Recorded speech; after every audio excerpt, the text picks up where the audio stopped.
पिछले क्लास में हमने विनिमय विपत्र के ऊपर चर्चा की कि विनिमय विपत्र उधार सौदों के संदर्भ में एक शर्त रहित लिखित हस्ताक्षरित प्रपत्र है जिसमें लिखित राशि का भुगतान मांग पर या एक निश्चित अवधि के बाद किया जाता है।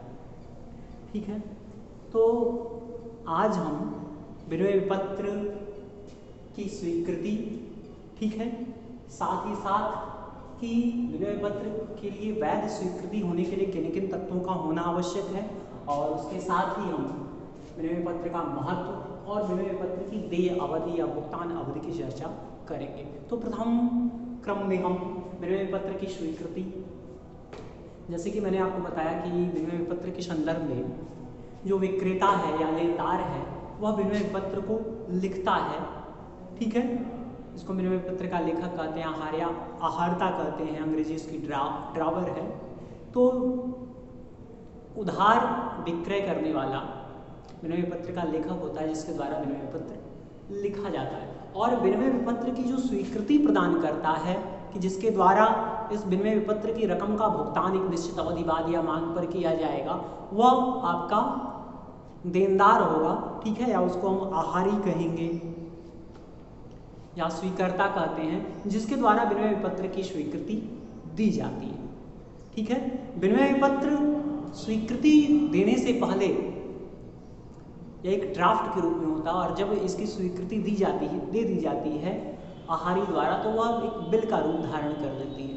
ठीक है, तो जो विनिमय विपत्र की स्वीकृति होती है और लिखित रूप में होती है, विनिमय विपत्र पर के मुख पृष्ठ पर स्वीकृति किया गया या स्वीकृति लिखा रहता है, उसके नीचे आहारी द्वारा या विनिमय विपत्र की स्वीकर्ता द्वारा हस्ताक्षर कर दिया जाता है, जिसको हम विनिमय विपत्र की स्वीकृति कहते हैं। ठीक है, स्वीकृति से पहले विनिमय विपत्र एक ड्राफ्ट के रूप में होता है और जब इस पर स्वीकृति मिल जाती है, ठीक है, तो इसको हम विनिमय पत्र कहते हैं या बिल कहते हैं। ठीक है, और जो विनिमय पत्र की स्वीकृत बिल है उसके लिए ही भुगतान करने के लिए स्वीकर्ता को या आहारी को बाध्य किया जा सकता है। ठीक, वैध स्वीकृति के लिए किन किन तत्वों का होना आवश्यक है। स्वीकृति लिखित हो। स्वीकृति कैसी होनी चाहिए? लिखित होना चाहिए। स्वीकृति विनिमय पत्र के मुख्य पृष्ठ पर स्वीकृत या स्वीकृत किया गया और ठीक उसके नीचे स्वीकर्ता के या उसको आप आहारी कह लीजिए कि हस्ताक्षर होने चाहिए। ठीक है, विनिमय पत्र में दी गई स्वीकृति विनिमय पत्र में दी गई हो, जैसा कि स्वीकृति लिखित हो और जो इसका विवरण कहाँ हो कि किसके द्वारा स्वीकृति दी गई है, किसका हस्ताक्षर है। ठीक है, यह विनिमय पत्र में का ही अंग है, विनिमय पत्र के अंतर्गत ही शामिल है। अगला है आपका आहारी देनदार के उस पर हस्ताक्षर, स्वीकृति के लिए देनदार पर उसके हस्ताक्षर होना अनिवार्य है। ठीक है, और स्वीकृति के बाद विनिमय पत्र को लेखक को दे दिया जाता है। ठीक है, अगला है विनिमय पत्र का महत्व। तो विनिमय पत्र के महत्व का अध्ययन हम निम्नलिखित बिंदुओं के अंतर्गत करते हैं। लिखित ऋण का लिखित प्रमाण पत्र। विनिमय पत्र उधार सौदों के संदर्भ में लिखे जाते हैं। ठीक है, तो विनिमय पत्र एक लिखित प्रमाण पत्र के रूप में होता है और जो कि मांग पर या एक निश्चित अवधि के बाद देय होता है। ठीक है, तो इसको हम न्यायालय में प्रमाण के रूप में भी प्रस्तुत कर सकते हैं। अगला है आपका भुगतान तिथि का निश्चित होना। विनिमय पत्र पर भुगतान की निश्चित तिथि पड़ी होती है जिसके बाद इसका भुगतान किया जाता है। ठीक है, इससे आप बार बार तकादे से बच जाते हैं। एक तो महत्व ये है। अगला है ऋणी देनदार को भुगतान हेतु समय मिलना। विनिमय पत्र के कारण से विनिमय पत्र की निश्चित तिथि पड़ी होती है, जो कि जैसे कि विनिमय पत्र में लिखित राशि का भुगतान है 2 महीने या 3 महीने के बाद करना है, तो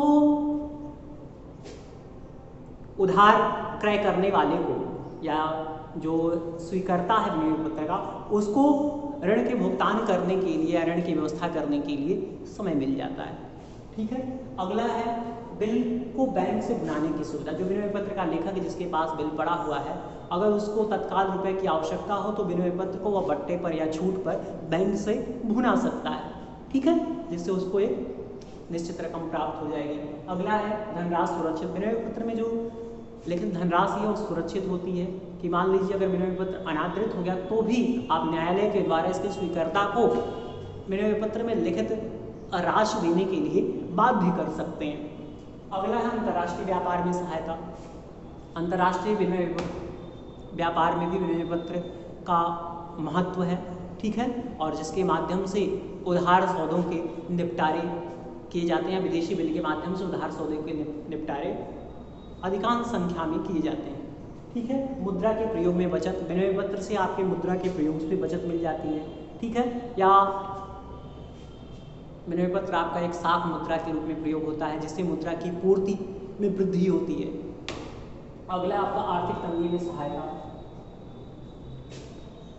कि जैसे कि हमने बताया कि आपको अनुग्रह विपत्र या सहायतार्थ विपत्र, जिसको व्यापारिक सौदों का भुगतान करने के लिए नहीं बल्कि किसी व्यक्ति को सहायता देने के लिए किया जाता है, ठीक है। तो आर्थिक तंगी में भी विनिमय पत्र से सहायता मिलती है, या कहने का मतलब कि विनिमय पत्र वित्तीय सहायता प्रदान करने के लिए अनुग्रह विपत्र प्रयोग किए जाते हैं। तो आर्थिक तंगी में विनिमय पत्र से सहायता मिलती है, ठीक है। अगला टॉपिक है हमारा विनिमय पत्र की देय अवधि या भुगतान अवधि।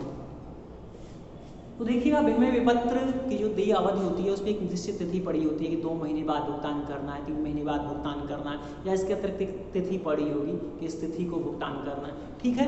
तो विनिमय पत्र की जो भुगतान की तिथि होती है उसमें 3 दिन रियायत के कह लीजिए या 3 दिन अनुग्रह के कह लीजिए, 3 दिन अनुग्रह के 3 दिन जोड़कर उसका भुगतान किया जाता है, ठीक है। जैसे मान लीजिए 2 महीने के बाद तिथि भी विनिमय पत्र पर पड़ी हो तो 2 महीने आज की तिथि को मान लीजिए विनिमय पत्र लिखा तो आज के बाद 2 महीने जोड़ के और उसमें आप 3 दिन रियायत के या उसी को 3 दिन अनुग्रह दिवस कहते हैं, 3 दिन अनुग्रह दिवस जोड़कर भुगतान करते हैं। मान लीजिए कि अनुग्रह दिवस जोड़ने के बाद जो भुगतान की तिथि है संडे है, कोई सार्वजनिक छुट्टी है, ठीक है, तो संडे के अगले दिन मान लीजिए कि 25 सितंबर को भुगतान हो रहा है, 25 सितंबर को आपका संडे है, तो भुगतान आपका संडे के बाद या अगले दिन होगा, ठीक है, 26 को।